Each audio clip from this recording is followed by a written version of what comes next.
자, 시험에도 자주 나오는 작품인데요. 고1 전국 연합회에 나왔었던 선지 내용을 선생님과 한번 살펴보도록 하겠습니다. 자, 초장에 눈이에요. 이 눈은 새로운 왕조의 협력을 강요 똑똑 문정쌤과 함께 고전 시가의 문을 여는 시간입니다. 이번 시간에는 원천석의 눈 맞아 휘어진 대를에 대해서 함께 공부해 보도록 하겠습니다.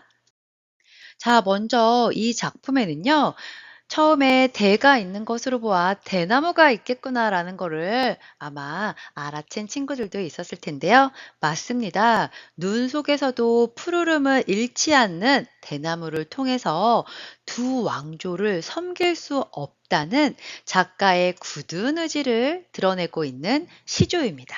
그 마음을 어떻게 표현하고 있는지 작품과 함께 살펴보도록 하겠습니다. 자, 눈 맞아 휘어진 대를이라고 했습니다. 자, 눈이라는 것 어떤 것을 의미할까요? 일반적으로 눈은 시련, 고난, 고통, 뭔가 눈을 받치면 친구들 굉장히 춥잖아요. 이러한 의미로도 사용이 될 수가 있고 또 세상을 온통 하얗게 덮어버리니까 뭐 순결하다, 깨끗하다 이렇게도 표현이 되기도 하는데요. 이 작품에서는 지금 눈을 맞아서 대나무가 휘어졌어요.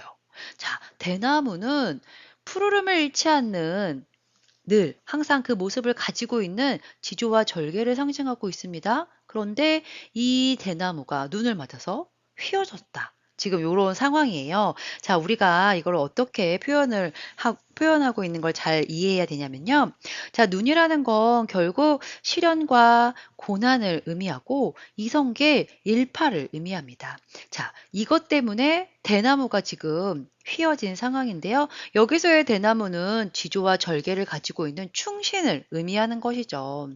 눈을 맞아서 휘어진 대나무를 누가 굽었다고 하느냐? 눈 때문에 얘가 지금 굽어 있는데 이걸 누가 굽었니? 라고 하는 거죠. 자, 구필절개라면 눈 속에서 어찌 푸르겠는가? 라고 했습니다. 만약에 어차피 내가 절개를 굽힐 거야. 나 다른 사람한테 갈 거야. 이러한 마음가짐이었다면 눈 속에서 어떻게 푸른빛을 유지할 수가 있겠어? 라고 이야기하는 거죠. 아마도 한겨울의 추위를 이겨내는 자, 바로 이 눈과 연결이 되겠죠? 따라서 이성계 일파와 연결이 됩니다.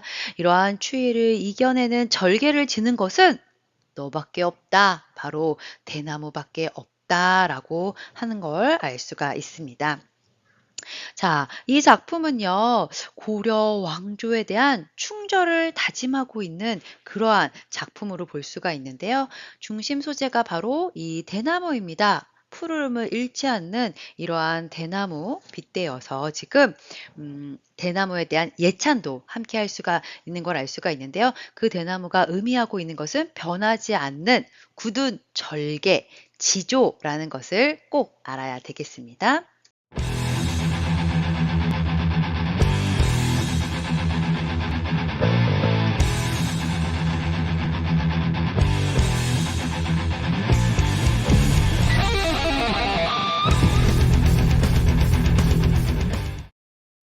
자, 이 작품은요. 갈래가 평시조이면서 서정시입니다. 평시조라는 건 3장 6구 45자 내외의 짧은 작품이고요. 서정, 개인의 감정을 노래했습니다. 성격은 절이적이고 의지적, 그리고 회고적인데요. 자, 제재는 대나무입니다. 굉장히 중요한 소재라는 거 꼭 알고 있어야 되겠고요. 대나무가 겨울에도 푸른빛을 잃지 않는다라는 특성, 이걸 꼭 기억을 해야지 작품과 잘 연결지어서 이해할 수가 있습니다. 결국 화자가 하고 싶었던 말은 바로 고려 왕조에 대한 변하지 않는 마음, 굳은 지조라는 걸 알 수가 있고요. 자, 특징 중요합니다. 바로 상징하고 있어요. 눈이 상징하고 있는 것. 이러한 것들 잘 알고 있어야 되겠죠.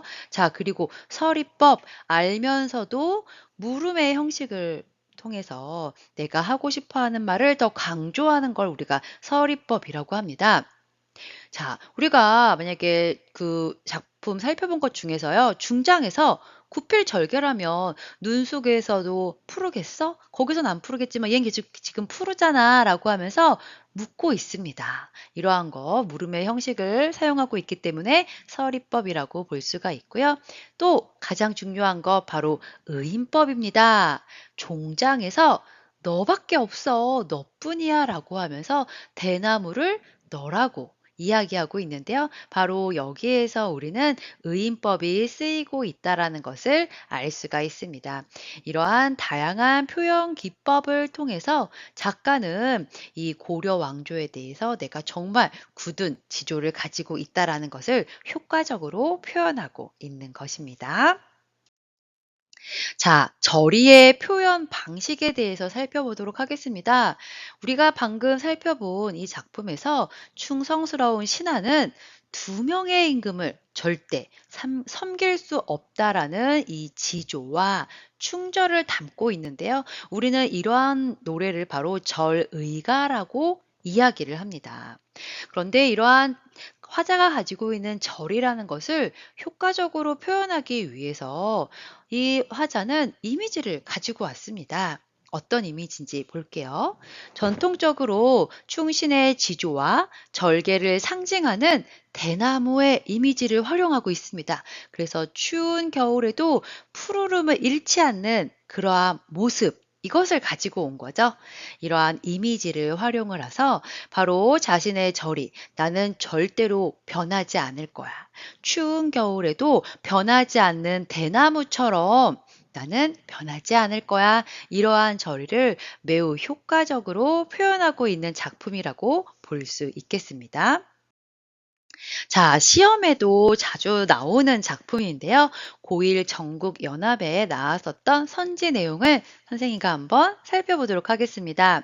자, 초장에 눈이에요. 이 눈은 새로운 왕조의 협력을 강요하는 세력을 의미한다고 볼 수 있겠군이라고 나왔는데요. 자, 초장에서의 눈은 바로 시련과 고난 그리고 이성계 일파를 의미한다라고 했습니다. 따라서 시련의 상징이라고 볼 수가 있겠고요. 그들이 어떻게 하겠습니까? 계속 압력하고 우리 쪽으로 와. 왜 계속 그렇게 저리를 지키고 있니? 라고 하면서 우리 쪽으로 오는 게 좋을 거야. 회유도 하고 압력도 가하고 그랬을 겁니다. 따라서 이러한 눈이 의미하고 있는 거를 우리가 잘 살펴볼 수가 있어야지 이 정답 잘 찾을 수가 있겠죠. 자, 그다음 중장의 절개는 고려의 신하로서 새 왕조에 반대하고 끝내 벼슬을 거절했다. 이게 바로 이 화자가 지키고자 했었던 절개인 거죠. 그래서 절대로 나는 굽히지 않을 거다. 내가 가지고 있는 절개를 유지할 거다라는 걸 알 수가 있습니다. 자, 또 종장의 너는 굉장히 중요합니다. 이 너, 바로 대나무를 지칭했죠. 여기서 선생님이 사용된 수사법? 맞습니다. 바로 의인법이 사용되었다고 했죠. 이 종장의 너는 초장의 대나무와 동일한 대상이에요. 이 대나무를 바로 너로 지칭을 하고 있죠. 조선의 건국 과정에서 보여준 작가의 태도, 작가의 태도가 무엇인지 아는 것이 이 작품의 핵심입니다. 바로 예전 왕조를 지키고자 하는 그러한 절의와 절개를 노래하고 있는 것이죠. 이러한 작가의 태도와 유사한 특성을 가지고 있다고 볼 수 있겠습니다. 자, 다시 한번 핵심 정리 넘어왔습니다. 자, 이 작품의 제재, 이 화자가 왜 대나무를 사용했는지 친구들 잘 알고 있어야 되겠습니다. 고려 왕조에 대한 굳은 지조, 변하지 않는 모습을 효과적으로 표현하기 위해서 겨울에도 변하지 않는 대나무를 사용하고 있다는 것을 꼭 알고 있어야 되겠고요. 또 이 대나무를 의인법을 통해서 더 효과적으로 잘 드러내고 있다라는 것, 이러한 것들을 통해서 작가의 굳은 의지를 표현하고 있다는 것 꼭 기억해야 되겠습니다. 자, 읽것을 시간입니다. 오늘 배운 작품의 주제를 한번 친구들 잘 떠올려 보세요. 여러분 마음속에도 어떤 것이 와도 흔들리지 않는 변함없는 마음, 신념, 지조, 이러한 것들 분명 있을 것 같은데요. 나는 시험 때는 절대 그 어떤 유혹에도 흔들리지 않고 반드시 공부를 할 거야. 이러한 마음도 여러분들 마음속에 가지고 있는 절대 흔들리면 안 되는 지조, 신념이라고 선생님은 생각을 하는데요. 자, 이런 것 말고도 친구들 여러분 삶과 한번 연결 지어 보세요. 아, 내가 이러한 거는 꼭 지켜야 돼. 절대 거짓말하지 않을 거야. 뭐 절대 다른 사람의 마음을 아프게 하지는 않을 거야. 뭐 이러한 것들을 한번 떠올리면서 이러한 것들을 우리 한번 자연물과 연결지어서 마음을 효과적으로 표현하는 그런 시간을 가졌으면 좋겠습니다.